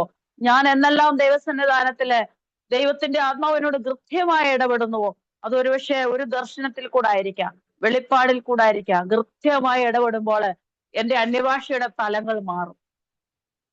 സാധാരണ രീതിയിലാണ് നമ്മൾ പോകുന്നെങ്കിൽ ആ സാധാരണ രീതിയിലുള്ള അന്യഭാഷകൾ പറഞ്ഞ് ദൈവത്തെ പാടി സ്തുതിച്ചുകൊണ്ടിരിക്കും. പ്രത്യേകിച്ച് അനുഭവങ്ങളൊന്നുമില്ലല്ലോ. പക്ഷെങ്കിൽ അനുഭവങ്ങൾ പുത്തൻ ദൈവത്തിന് നമ്മളോട് സംസാരിക്കാനുണ്ടെങ്കിൽ, മനസ്സിലായോ, നമ്മൾ ഈ ലോകത്തിലെ നമുക്ക് എന്തെല്ലാം നേരിട്ടാലും, എതിർപ്പുകളോ കഷ്ടങ്ങളോ ബുദ്ധിമുട്ടുകളോ സങ്കടങ്ങളോ എന്ത് നേരിട്ടാലും, നമ്മൾ ദൈവസന്നിധാനത്തില് ദൈവത്തെ ഒരു ദർശനത്തോടു കൂടി, ദൈവത്തെ കണ്ട ദർശനത്തോടു കൂടി തന്നെ നമ്മൾ ദൈവത്തെ സ്തുതിച്ച് മഹത്വപ്പെടും. അതിനുശേഷം എനിക്ക് ഒരു കംപ്ലൈന്റും ഇല്ല. ഇന്നിപ്പോ ഏതാണ്ട് 3 ആഴ്ചയോളം ആയെന്ന് തോന്നുന്നു ദൈവം എന്നോട് സംസാരിച്ച് കഴിഞ്ഞിട്ട് ഒരു കംപ്ലൈന്റും ഇല്ല. അതിനുശേഷം വലിയ രീതിയിലുള്ള സാമ്പത്തികം ഒന്നും എന്റെ അക്കൗണ്ടിൽ വന്നിട്ടില്ല. പക്ഷെ എന്റെയും ഞങ്ങളുടെ ഫാമിലിയുടെയും കാര്യങ്ങൾ ദൈവം എല്ലാ ദിവസങ്ങളും മീറ്റ് ചെയ്തുകൊണ്ട് പോകുന്നുണ്ട്. മോന്റെ വിഷയത്തിലും ചിലപ്പോൾ ഓർക്കും അവൻ പട്ടിണി കിടക്കേണ്ടി വരുമോ എന്ന് പോലും ചിന്തിച്ചിട്ടുണ്ട്. പക്ഷെ അവനെ ദൈവം ഒരു ദിവസം പോലും പട്ടിണി കിടത്തിയിട്ടുമില്ല. കാരണം എല്ലാ ദിവസവും കോൾ ചെയ്യുമ്പോൾ ഞാൻ ചോദിക്കും, മോനെ കഴിച്ചോ? മമ്മി കുറച്ച് പൈസ ഉണ്ടായിരുന്നു മമ്മി, കുഴപ്പമില്ല ഞാൻ അഡ്ജസ്റ്റ് ചെയ്തെന്ന് പറയും. മനസ്സിലായോ?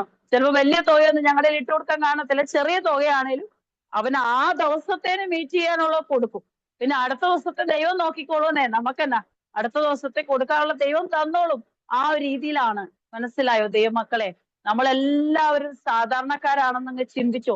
എന്നെ കേൾക്കുന്നവർ ഇപ്പോൾ സാധാരണക്കാരിലും ബുദ്ധിമുട്ട് അനുഭവിക്കുന്നവര് കാണാം, സാധാരണ നിലവാരത്തിലുള്ളവര് കാണാം, അല്ലെങ്കിൽ മറ്റുള്ള വിഷയങ്ങളാല് ഭാരപ്പെട്ട് ഞെരുങ്ങിയിരിക്കുന്നവര് കാണാം. ഒരു കാര്യം ഓർത്തോണം, ലോകത്തിൽ നിന്ന് നമുക്കൊന്നും പ്രതീക്ഷിക്കാനില്ല. അതാണ് 18 മുതൽ 27 വരെയുള്ള വാക്യങ്ങളിൽ പറയുന്നത്.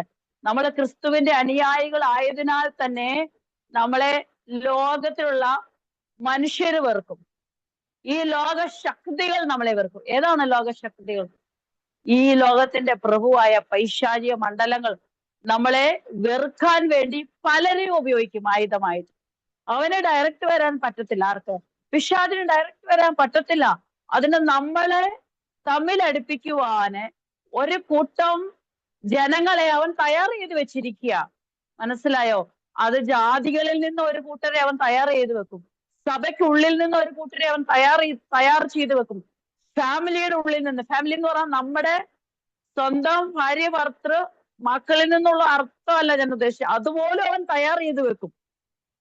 നമ്മുടെ ബന്ധുമിത്രാദികളുടെ ഇടയിൽ നിന്ന് അവൻ തയ്യാർ ചെയ്ത് വെക്കും. മനസ്സിലായോ? നമ്മൾ ബുദ്ധിയും ജ്ഞാനവും ഉള്ളവരാണെങ്കിൽ എപ്പോഴും ഓർക്കണം, നമ്മുടെ ഫാമിലി, നമുക്ക് ദൈവം തന്ന ഫാമിലി ഐക്യതയിലും സ്നേഹത്തിലും നമ്മൾ കൊണ്ടുപോകണം. നമ്മുടെ ഡ്യൂട്ടിയാണത്. മനസ്സിലായോ? നമ്മളുടെ ഓരോരുത്തരുടെയും ഡ്യൂട്ടിയാണ് നമ്മുടെ കുടുംബം സ്നേഹത്തിലും സന്തോഷത്തിലും സമാധാനത്തിലും കൊണ്ടുപോകുക എന്നുള്ളത്. നിങ്ങളെ എന്തെങ്കിലും കാരണവശാൽ ഒരു കാര്യവുമില്ലാതെ നിങ്ങളുടെ ബന്ധുമിത്രാദികൾ നിങ്ങളെ പഴിക്കുന്നുണ്ടെങ്കിൽ, ചെറിയ ചെറിയ കാര്യങ്ങൾ പറഞ്ഞ് പഴിക്കുന്നുണ്ടെങ്കിൽ ഓർത്തോണം, അത് അവരല്ല. മനസ്സിലായോ? ഒരു കാര്യം ഓർത്തോണം, ലോകത്തിലെ പൈശാചികം, ഈ ലോകത്തിന്റെ പ്രഭുവായ ദേശാധിപതി ശക്തികള്, പാരമ്പര്യ ശക്തികള്, അവരെയും നിങ്ങളെയും തമ്മിൽ കൂട്ടിയടിപ്പിക്കുന്നതാണ്. മനസ്സിലായോ? അപ്പൊ നമ്മളുടെ ബന്ധുമിത്രാദികളോട് നമുക്ക് പരിഭവം ഒന്നും തോന്നണ്ട. അവര് നമ്മളെ രണ്ട് തെറി വിളിച്ചാലും അവര് നമ്മളെ രണ്ട് വഴക്ക് പറഞ്ഞാലും നമ്മൾ അവരോട് പരിഭവം കാണിക്കണ്ട. അവരല്ല കൂട്ടിയടിപ്പിക്കുന്ന ശക്തികളാണെന്ന് തിരിച്ചറിയണം. അതുകൊണ്ടാണ് ഇതിനകത്തിൽ പറയുന്നത്, ലോകം അവരെ വെറുത്തു. ആരെ? ശിഷ്യന്മാരെ, യേശുവിനെ വെറുത്തു. മനസ്സിലായോ? അപ്പൊ നമ്മളെയും വെറുക്കും. കാരണം ലോകം ആദ്യം യേശുവിനെ വെറുത്തു, അതുകൊണ്ട് തന്നെ ശിഷ്യന്മാരെ വെറുത്തു. അതിപ്പോ നമ്മൾക്കും ഇതെല്ലാം, ഈ വെറുപ്പ് വരുന്നതെല്ലാം ഓർത്തോണം, ആരുടെയും കുറ്റമല്ല. ശത്രു ഓരോരുത്തരുടെ ഉള്ളിൽ പ്രവേശിക്കുന്നത് കൊണ്ടാണ് ഈ വെറുപ്പ് വരുന്നെന്നുള്ള കാര്യം നമ്മൾ മറന്നു പോകണ്ട. മനസ്സിലായോ? അതുകൊണ്ട് നമ്മൾ ആരോടും വെറുപ്പ് കാണിക്കണ്ട. ഒരു മനുഷ്യനോട് നമ്മൾ വെറുപ്പ് കാണിക്കണ്ട. അവർക്ക് വേണ്ടി പ്രാർത്ഥിക്കുക കഴിയുമെങ്കിൽ. ഓക്കെ, അടുത്ത ഒരു പോയിന്റ്സിലേക്ക് ഞാൻ പോകുന്ന പോയിന്റ് നിങ്ങൾ എഴുതണ്ട, ഞാൻ എഴുതാം, നിങ്ങൾക്ക് തരാം. നമ്മൾ ലോകത്തിലുള്ളവരല്ല. മനസ്സിലായോ? ലോകത്തിലുള്ളവരല്ല. നമ്മുടെ രാജ്യം എവിടെയാ? സ്വർഗത്തിലാ, അല്ലെ? നമ്മുടെ രാജ്യം സ്വർഗത്തിലാ. നമ്മൾ ലോകത്തിലുള്ളവരല്ല. അതുകൊണ്ട് തന്നെ ലോകം നമ്മളെ അറിയത്തില്ല. നമ്മളെ ഒരുപക്ഷെ സുവിശേഷം പറയാൻ വേണ്ടി ഒരു വീട്ടിൽ ചെന്നാല് ജാതികളുടെ വീട്ടിലായിരിക്കാം പോകുന്നത്. മനസ്സിലായോ? ചിലപ്പോ നാമധേയരുടെ വീട്ടിലായിരിക്കാം. യേശു കർത്താവിനെ നന്നായിട്ട് അറിഞ്ഞിട്ടില്ല, പക്ഷെ പേരിന് വേണ്ടി ക്രിസ്ത്യാനികളാണ്. മനസ്സിലായോ? രക്ഷിക്കപ്പെട്ടിട്ടില്ല, സ്നാനപ്പെട്ടിട്ടില്ല, പരിശുദ്ധാഭിഷേകം പ്രാപിച്ചിട്ടില്ല, നോക്കുകയാണെങ്കിൽ ക്രിസ്ത്യാനിയാണ്. അവരുടെ വീട്ടിൽ ചെന്നാൽ നിങ്ങൾക്ക് എതിർപ്പുകൾ ഉണ്ടാകും. ജാതികളായ വീട്ടുകളിൽ ചെന്നാലും എതിർപ്പുകൾ ഉണ്ടാകും. അപ്പൊ തന്നെയും നിങ്ങൾ മുട്ടിൽമേൽ ഇരുന്ന് പ്രാർത്ഥിച്ച് ദൈവത്തോട് വളരെ ദിവസം പ്രാർത്ഥിച്ചും ദൈവത്തിലുള്ള ആശ്രയം വെച്ചും കൊണ്ട് നിങ്ങൾ പോവുകയാണെങ്കിൽ അതിനുള്ളിൽ നിന്ന് ചില വീടുകളെ നിങ്ങൾക്ക് ദൈവം തരും. അതിനുള്ളിൽ നിന്ന് ഏത് ദേശത്തേക്കാണ് നിങ്ങൾ ലൊക്കേറ്റ് ചെയ്ത് പോകുന്നത്, ആ ദേശത്തിലെ ചില ഫലങ്ങൾ ദൈവം നിങ്ങൾക്ക് തരും. പ്രാർത്ഥിച്ചിട്ട് വേണം പോകാൻ. ഒരു ദിവസത്തെ പ്രാർത്ഥനയല്ല, ചില ദിവസങ്ങൾ ഇരുന്ന് പ്രാർത്ഥിച്ചിട്ട് നമ്മൾ സുവിശേഷവൽക്കരണത്തിന് വേണ്ടി പോവുകയാണെങ്കിൽ, ഒരു ഓപ്പൺ എയർ മീറ്റിങ്ങിന് വേണ്ടി പോവുകയാണെങ്കിൽ ചില ഫലങ്ങൾ ദൈവം അവിടെ വെച്ചിട്ടുള്ളത് നിങ്ങൾക്ക് തരും. അല്ലെങ്കിൽ എന്ത് ചെയ്യും? ഈ എതിർപ്പ്, പൈശാചിക മണ്ഡലങ്ങൾ എന്നുള്ള എതിർപ്പുകൾ നമ്മളെ അറ്റാക്ക് ചെയ്യാൻ സാധ്യതയുണ്ട്. മനസ്സിലായോ? നമ്മൾ മുൻകൂർ ഇരുന്ന് പ്രാർത്ഥിച്ചിട്ട് വേണം ഏതൊരു കാര്യത്തിനും നമ്മൾ പ്രൊസീഡ് ചെയ്യാൻ. അല്ലെങ്കിൽ അത് വലിയ രീതിയിലുള്ള ഫലം കാണത്തില്ല. പൈശാചിക മണ്ഡലങ്ങൾ ഇളകാൻ സാധ്യതയുണ്ട്. സപ്പോസ് നിങ്ങൾ അതുപോലെ അഭിഷേകം പ്രാപിച്ച് ദിവസങ്ങളിരുന്ന് പ്രാർത്ഥിച്ചിട്ടാണ്, ദൈവിക ആശ്രയത്തിലാണ് നിങ്ങൾ പോകുന്നതെങ്കിൽ നിങ്ങൾക്ക് എന്നിട്ടും അറ്റാക്കുകൾ വന്നാൽ ആ കാര്യം ദൈവം ഏറ്റെടുത്തോളും. നിങ്ങൾക്ക് ഇലയ്ക്കും മുള്ളിനും കേടില്ലാത്ത രീതിയിൽ ദൈവം കാര്യങ്ങൾ ചെയ്തു. സപ്പോസ് നിങ്ങളെ അവര് പ്രഹരിച്ചാൽ പോലും, അടിച്ചാൽ പോലും നിങ്ങളുടെ ദേഹത്ത് അടി കൊണ്ടതായിട്ട് പോലും തോന്നത്തില്ല. നിങ്ങളൊരു പ്രത്യേക ആനന്ദം ഉണ്ടാവും. കാരണം എന്താണെന്നറിയോ? നിങ്ങൾ ശക്തി ധരിച്ചിട്ടാണ് പോകുന്നത്. നിങ്ങൾ ശക്തി ധരിച്ചിട്ടാണ് ഗ്രാമത്തിലേക്ക് പോകുന്നത്. എന്ത് എതിർപ്പുകൾ നേരിട്ടാൽ നിങ്ങൾക്ക് നേരിട്ടതായിട്ട് തോന്നത്തില്ല. നിങ്ങൾ പറയും അത് കുഴപ്പമില്ല, അതിനെന്താ, ഞാൻ ഹാപ്പി ആണെന്ന്. ഒന്നും നമുക്ക് യേശുതായിട്ട് പോലും തോന്നത്തില്ല. അതാണ് ഒരു പ്രത്യേകത. നമ്മളെ ദൈവം ഇങ്ങനെ നടത്താനാണ് ആഗ്രഹിക്കുന്നത്. ശിഷ്യന്മാരുടെ നാവുള്ളവരായി, ശിഷ്യന്മാരുടെ ചലനം, കർത്താവിനെ വഹിച്ചുകൊണ്ട് പോകുന്ന പാത്രങ്ങളായിരിക്കാനാണ് ദൈവം നമ്മളെ കുറിച്ച് ആഗ്രഹിക്കുന്നത്. പക്ഷെ നമ്മൾക്ക് അതിന് കഴിയുന്നില്ലെങ്കിൽ നമ്മൾ നെടുമ്പാട് വീണ് കരയുക. മനസ്സിലായോ?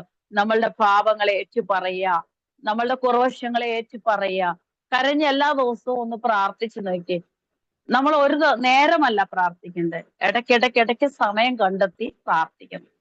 ആ പ്രാർത്ഥിക്കുന്ന കൂട്ടത്തിൽ തന്നെ ഇടയ്ക്കിടയ്ക്കിടയ്ക്ക് സമയം കണ്ടെത്തി വചനം ധ്യാനിക്കണം. അപ്പൊ ദൈവമായിട്ടൊരു പ്രത്യേക ബന്ധം നിങ്ങൾക്ക് സ്ഥാപിക്കാൻ പറ്റും. ഈ ബന്ധം സ്ഥാപിച്ചെങ്കിലല്ലേ കർത്താവ് നമ്മൾക്ക് തന്നിരിക്കുന്ന വിളിയും തെരഞ്ഞെടുപ്പും ഉറപ്പുവരുത്തുവാൻ കഴിയത്തുള്ളൂ. മനസ്സിലായോ? ഇല്ലെങ്കിൽ വിളിയും തെരഞ്ഞെടുപ്പും ഉറപ്പുവരുത്താൻ പോലും കഴിയത്തില്ല. മനസ്സിലായോ? നമ്മുടെ പ്രതിഫലം കുറഞ്ഞു പോവരുത്. ഈവൻ ഞാനും എപ്പോഴും പ്രാർത്ഥിക്കുന്ന കാര്യമാണ്, കർത്താവെ രോഗിയാണെന്ന് പറഞ്ഞ് വീട്ടിലിരുന്ന്, അല്ലെങ്കിൽ ഗസ്റ്റ് വന്നെന്നും പറഞ്ഞ് വീട്ടിലിരുന്ന്, അല്ലെങ്കിൽ റിലേറ്റീവ്സിന്റെ വീട്ടിൽ പെട്ടെന്ന് എമർജൻസിയിൽ പോകേണ്ടി വന്നു, അങ്ങനെയൊക്കെ എക്സ്ക്യൂസുകൾ പറഞ്ഞ് എന്റെ സമയം വേസ്റ്റ് ആക്കാൻ അനുവദിക്കല്ലേ. എപ്പോഴും ഞാൻ പ്രാർത്ഥിക്കാറുള്ള ഒരു കാര്യമാണത്. ഹല്ലേലൂയ. എവിടെയും പോകാൻ പറ്റിയില്ലേലും വീട്ടിലിരുന്ന് കുറെ നേരം പ്രാർത്ഥിക്കാൻ പറ്റിയാൽ അനാവശ്യമായിട്ടുള്ള യാത്രകൾ ഒഴിവാക്കുക. ഞാൻ എപ്പോഴും ദൈവത്തോട് പ്രാർത്ഥിക്കും, അനാവശ്യമായിട്ടുള്ള യാത്രകൾ ഒഴിവാക്കി തരണം. ഗ്രാമത്തിൽ പോവാനും അവിടെയുള്ള പാവം പിടിച്ച ദൈവമക്കളാണെങ്കിലും കുഞ്ഞുങ്ങളാണെങ്കിലും സാരമില്ല, അവിടൊക്കെ ഒന്ന് പോയി വിസിറ്റ് ചെയ്യാനും അവർക്ക് വേണ്ടി പ്രാർത്ഥിക്കാനും, അങ്ങനെ പുതിയ പുതിയ കുടുംബങ്ങൾ കിട്ടുന്നെങ്കിൽ അവിടെയൊക്കെ കയറി ഇറങ്ങാനും ഒക്കെയുള്ള ഒരു ആരോഗ്യം ബലം എനിക്ക് തരണമേ. അങ്ങനെയാ ഞാൻ പ്രാർത്ഥിക്കുന്നത്. ചിലപ്പോൾ വയ്യാത്തോണ്ട് ചിലപ്പോൾ പോവാൻ സാധിക്കത്തില്ല. ചില സമയത്ത് എക്സ്ക്യൂസ് പറയും ദൈവത്തോട്. പക്ഷെ ആ സമയമൊക്കെ ഞാൻ ഇരുന്ന് പ്രാർത്ഥിക്കും, കർത്താവ് ഈ ആഴ്ച എനിക്ക് പോവാൻ പറ്റിയില്ല, എന്നോട് ക്ഷമിക്കണമേ. പക്ഷെ ദൈവമക്കൾ ആരും കുറയല്ലേ, ഞായറാഴ്ച ആരാധനയ്ക്ക് ആരും കുറയാതെ വന്നു ഞാൻ അവരെ അതിനും കൂടെ ഫോൺ ചെയ്യും, എല്ലാവരും വരണം കേട്ടോ എന്ന് പറഞ്ഞ് ഞാൻ അവരെ ഫോൺ ചെയ്ത് കഴിവത് ഞങ്ങളെ കൊണ്ടാവുന്ന സഹായം ഞങ്ങൾ അവർക്ക് ചെയ്തു കൊടുക്കും. പോവാൻ എനിക്ക് വയ്യാതെ സപ്പോസ് പോകാൻ പറ്റാത്ത സമയമാണെങ്കിൽ അങ്ങനെ നമ്മൾ പ്രാർത്ഥിച്ചു നോക്കി. ആ സമയമൊക്കെ നമുക്ക് വയ്യാത്ത സമയമാണെങ്കിലും വീട്ടിലിരുന്ന് പ്രാർത്ഥിക്കാൻ പറ്റും. മനസ്സിലായോ? ദൈവത്തോട് അടുക്കാൻ പറ്റും, ദൈവത്തോട് സംസാരിക്കാൻ പറ്റും. അവരെയൊക്കെ വഹിച്ച്, നമ്മുടെ കുഞ്ഞുങ്ങളെ വഹിച്ച് പ്രാർത്ഥിക്കുന്നത് പോലെ അവരെയൊക്കെ വഹിച്ച് നമുക്ക് പ്രാർത്ഥിക്കാൻ പറ്റും. ഹല്ലേലൂയ. അങ്ങനെയെങ്കില് ഈ ലോകത്തില് വിശ്വാസികളായ അല്ലെങ്കിൽ ദൈവമക്കളായ അല്ലെങ്കിൽ ദൈവവേലക്കാരായ നമ്മൾക്ക് ലോകം നമ്മളെ അറിഞ്ഞില്ലെങ്കിലും ലോകത്തിൽ എതിർപ്പുകൾ നേരിട്ടാൽ നമ്മൾ ഭാരപ്പെടേണ്ട ആവശ്യമില്ല. മനസ്സിലായോ? ദൈവത്തിന് നമ്മളോട് ഉണർത്തിക്കാനുള്ളതും പറയാനുള്ളതൊക്കെ പറഞ്ഞോളൂ. ഓക്കെ, ഞാൻ കൂടുതൽ പറഞ്ഞ് ഇനി സമയം കളയാതെ 16-ാമത്തെ അധ്യായത്തിലേക്ക് കടക്കാം. ഇതിനകത്ത് 26-ാമത്തെ വാക്യത്തിൽ പറയുന്നത് സഹായകനെ കുറിച്ചാണ്. പരിശുദ്ധാത്മാവ് എന്ന സഹായനെ കുറിച്ചാണ് ഇവിടെ പറയുന്നത്. പരിശുദ്ധാത്മാവ് എന്ന സഹായം, അത് നിങ്ങളോട് ഓൾറെഡി ഞാൻ പറഞ്ഞു തന്നു നേരത്തെ, അതുകൊണ്ട് കുഴപ്പമില്ല. ഇതിനകത്തിൽ പറയുന്നത് താൻ പിതാവിന്റെ അടുക്കൽ നിന്ന് യേശുവിനെ കുറിച്ചുള്ള സാക്ഷ്യം നൽകുന്ന സത്യത്തിന്റെ ആത്മാവിനെ, സഹായകനെ അയക്കുമെന്ന് യേശു വാഗ്ദാനം ചെയ്യുന്നു. ഓക്കെ, 16-ാമത്തെ അധ്യായത്തില് പറയുന്നത് യേശു തന്റെ ക്രൂശീകരണത്തെ കുറിച്ച് ശിഷ്യന്മാരോട് പറഞ്ഞു കൊടുക്കുന്നു. അങ്ങനെ സത്യത്തിലേക്ക് അവരെ നയിക്കുന്ന പരിശുദ്ധാത്മാവിന്റെ അല്ലെങ്കിൽ സഹായകന്റെ വരവിനെ കുറിച്ച് അവർക്ക് ഉറപ്പ് നൽകുന്നു. ഈ വാക്യങ്ങളൊക്കെയും 16-ാമത്തെ അധ്യായത്തിന്റെ സ്റ്റാർട്ടിങ് ഭാഗങ്ങൾ പറയുന്നുണ്ട്. പിന്നെ യോഹന്നാൻ 16-ാം അധ്യായത്തിലെ ചില മെയിൻ പോയിന്റുകൾ നിങ്ങൾക്ക് പറഞ്ഞു തരാനായിട്ട് ആഗ്രഹിക്കുന്നു, സമയം കൂടുതലില്ലാത്തതുകൊണ്ട്. പീഡനത്തെ കുറിച്ചുള്ള മുന്നറിയിപ്പ് യേശു ശിഷ്യന്മാരോട് പറയുന്നു. അത് വാക്യം 1 മുതൽ 4 വരെയുള്ള വാക്യത്തിലാണ് പറയുന്നത്. പരിശുദ്ധാത്മാവിന്റെ പങ്കിനെ കുറിച്ച് യേശു പറയുന്നു. അത് 7 മുതൽ 15 വരെയുള്ള വാക്യങ്ങളിലാണ് ഇത് പറയുന്നത്. മനസ്സിലായി? പരിശുദ്ധാത്മാവിന്റെ പങ്ക്, സത്യത്തിൽ വഴി നടത്തുന്ന അല്ലെങ്കിൽ നയിക്കുന്ന പരിശുദ്ധാത്മാവിന്റെ പങ്കിനെ കുറിച്ച് പറയുന്നു. 7 മുതൽ 15 വരെയുള്ള വാക്യങ്ങളിൽ പറയുന്നു. ഓക്കെ, പിന്നെ ഇവിടെ പറയുന്നു 16 മുതൽ 22 വരെയുള്ള വാക്യം ദുഃഖം സന്തോഷമാക്കി മാറ്റുന്ന അവസ്ഥയെ കുറിച്ച് പറയുന്നു. ശിഷ്യന്മാരെ കുറിച്ച് ശിഷ്യന്മാർക്കുണ്ടാകുന്ന ദുഃഖങ്ങളെ, വേദന, സങ്കടങ്ങളെ കുറിച്ചൊക്കെ കർത്താവ് പറയുന്ന കാര്യങ്ങള് ഇങ്ങനെ പറയുന്നു. എന്നാൽ അവരുടെ ദുഃഖം ഒരു അമ്മയുടെ പ്രസവാനന്തരം സന്തോഷം പോലെ സന്തോഷമായി മാറുമെന്നും യേശു വിശദീകരിക്കുന്നു. വാക്യങ്ങൾ 16 മുതൽ 22 വരെയുള്ള വാക്യങ്ങളാണ്. പിന്നെ പ്രാർത്ഥനയും വാഗ്ദാനവും അവരുടെ സന്തോഷം പൂർണ്ണമാകുന്നതിനെ കുറിച്ച് പിതാവിന്റെ നാമത്തിൽ അവനോട് ചോദിക്കാൻ യേശു ശിഷ്യന്മാരെ പ്രോത്സാഹിപ്പിക്കുന്നു. കണ്ടോ?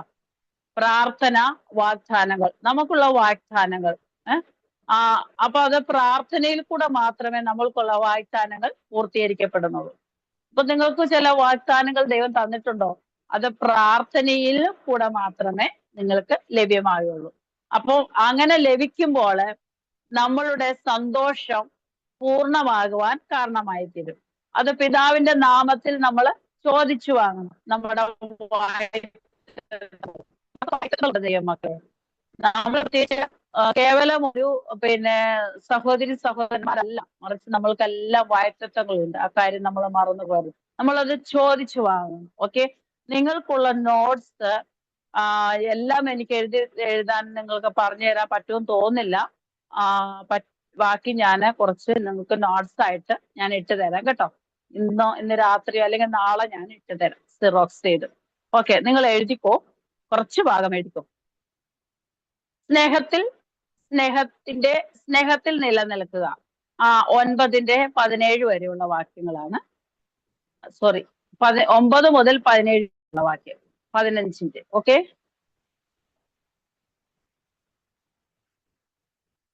സ്നേഹത്തിൽ നിലനിൽക്കുക. വാക്യം 15 മുതൽ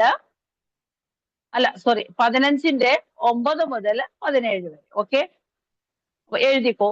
യേശു തന്റെ ശിഷ്യന്മാരോട് താൻ അവരെ സ്നേഹിച്ചതുപോലെ പരസ്പരം സ്നേഹിക്കാൻ കൽപ്പിക്കുന്നു.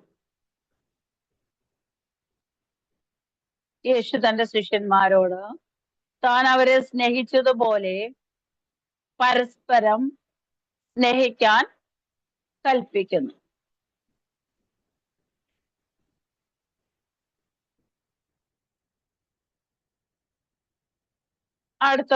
അതിന്റെ തന്നെ പിന്നെ താഴെയായിട്ട് എഴുതിക്കോ. അടുത്ത പോയിന്റ് ആയിട്ട് നമ്പർ ഇടണ്ട, പോയിന്റ് ആയിട്ട് എഴുതിക്കോ.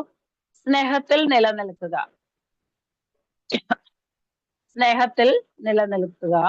എന്നാൽ യേശുവിന്റെ കൽപ്പനകൾ പാലിക്കുക എന്നതാണ് അർത്ഥം. അപ്പൊ സ്നേഹത്തിൽ നിലനിൽക്കുക എന്നാൽ യേശുവിന്റെ കൽപ്പനകൾ പാലിക്കുക എന്നതാണ് അതിന്റെ അർത്ഥം. നിങ്ങൾ സ്നേഹത്തിൽ നിലനിന്നാൽ യേശുവിന്റെ കൽപ്പനകൾ പ്രമാണിക്കുക എന്നതാണ് അതിന്റെ അർത്ഥം. അതാ നിങ്ങളുടെ രീതിയിൽ എഴുതിക്കോ. ഓക്കെ, അടുത്ത പോയിന്റ് ആയിട്ട് എഴുതിക്കോ. നമ്പർ ഇടണ്ട, മെയിൻ പോയിന്റ് അല്ലാത്തതുകൊണ്ട് അടുത്ത പോയിന്റ് ആയിട്ട് എഴുതി. പിതാവിന്റെ കാര്യങ്ങളെല്ലാം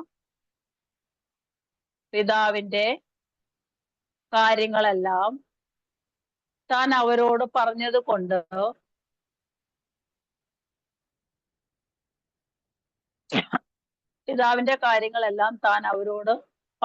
കൊണ്ട് യേശു ശിഷ്യന്മാരെ ദാസന്മാർ എന്നല്ല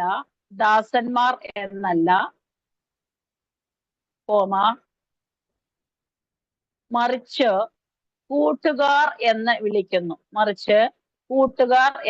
വിളിക്കുന്നു.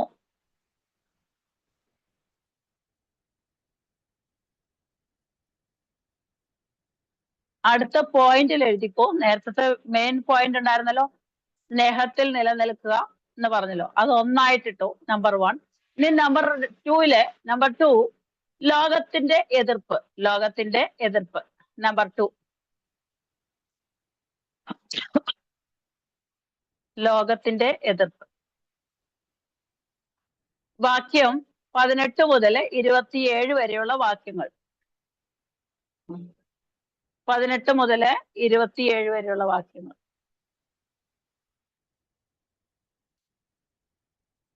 ക്രിസ്തുവിന്റെ അനുയായികൾ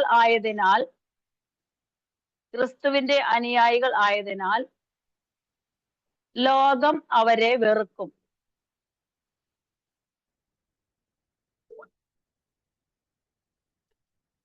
ക്രിസ്തുവിന്റെ അനുയായികളായതിനാൽ ലോകം അവരെ വെറുക്കും. കാരണം ലോകം ആദ്യം യേശുവിനെ വെറുത്തിരുന്നു. കാരണം ലോകം ആദ്യം യേശുവിനെ വെറുത്തിരുന്നു.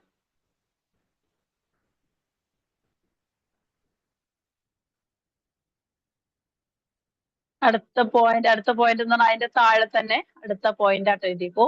ലോകത്തിന്റെ ഭാഗമല്ലാത്തത് കൊണ്ടോ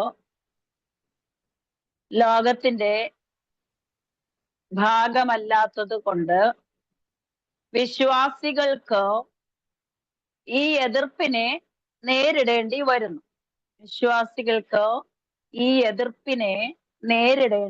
വരുന്നു.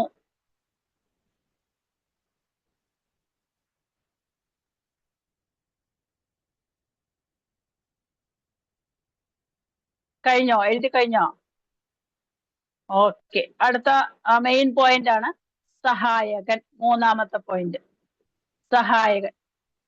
പോയിന്റ് 3 ആദ്യത്തെ പോയിന്റ് മെയിൻ പോയിന്റ് സ്നേഹത്തിൽ നിലനിൽക്കുക. രണ്ടാമത്തെ ലോകത്തിന്റെ എതിർപ്പ്. മൂന്നാമത്തത് സഹായകൻ. ബ്രാക്കറ്റിൽ എഴുതിക്കോ പരിശുദ്ധാത്മാവ്. വാക്യം 26 കേട്ടോ. ബ്രാക്കറ്റിൽ എഴുതിക്കോ വാക്യം 26.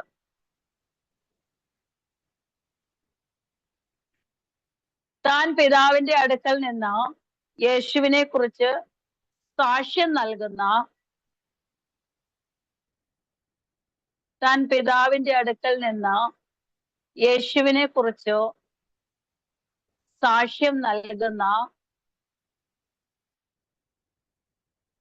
സത്യത്തിന്റെ ആത്മാവിനെ ബ്രാക്കറ്റിൽ സഹായകനെ ബ്രാക്കറ്റ് ക്ലോസ്. സത്യത്തിന്റെ ആത്മാവിനെ ബ്രാക്കറ്റിൽ സഹായകനെ അയക്കുമെന്ന് യേശു വാഗ്ദാനം ചെയ്തു.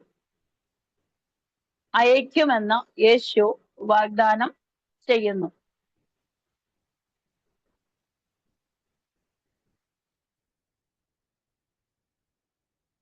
ഈ യോഹന്നാൻ 16 3 മിനിറ്റേ ഉള്ളൂ. 3 എന്നുള്ള 5 മിനിറ്റ് എടുക്കാം. യോഹന്നാൻ 16 അധ്യായത്തിൽ നിന്ന് നമുക്ക് ശ്രദ്ധിക്കേണ്ടത് യേശു തന്റെ ക്രൂശീകരണം. നിങ്ങൾക്ക് അങ്ങനെ തന്നെ എഴുതാം കേട്ടോ. യോഹന്നാൻ 16 എന്ന് എഴുതിക്കോ.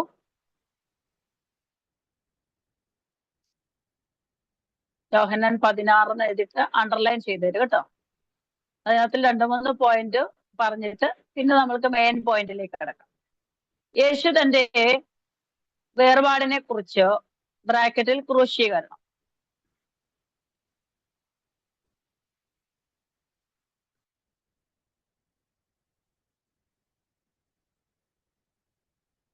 യേശു തന്റെ വേർപാടിനെ കുറിച്ച് ബ്രാക്കറ്റിൽ ക്രൂശീകരണം.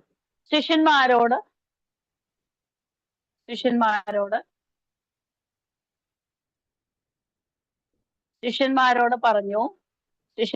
പറഞ്ഞു സത്യത്തിലേക്ക് അവരെ നയിക്കുന്ന പരിശുദ്ധാത്മാവിന്റെ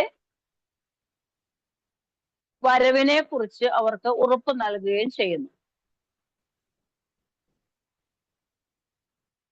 സത്യത്തിലേക്ക് അവരെ നയിക്കുന്ന പരിശുദ്ധാത്മാവിന്റെ അല്ലെങ്കിൽ സഹായകന്റെ വരവിനെ കുറിച്ച് അവർക്ക് ഉറപ്പ് നൽകുന്നു. തങ്ങളുടെ താൽക്കാലിക ദുഃഖം സന്തോഷമായി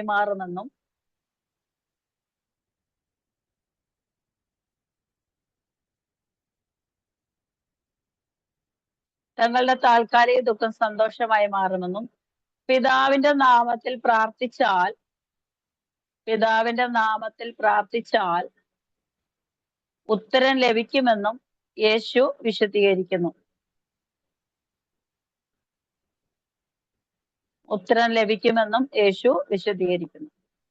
ലോകത്തിലെ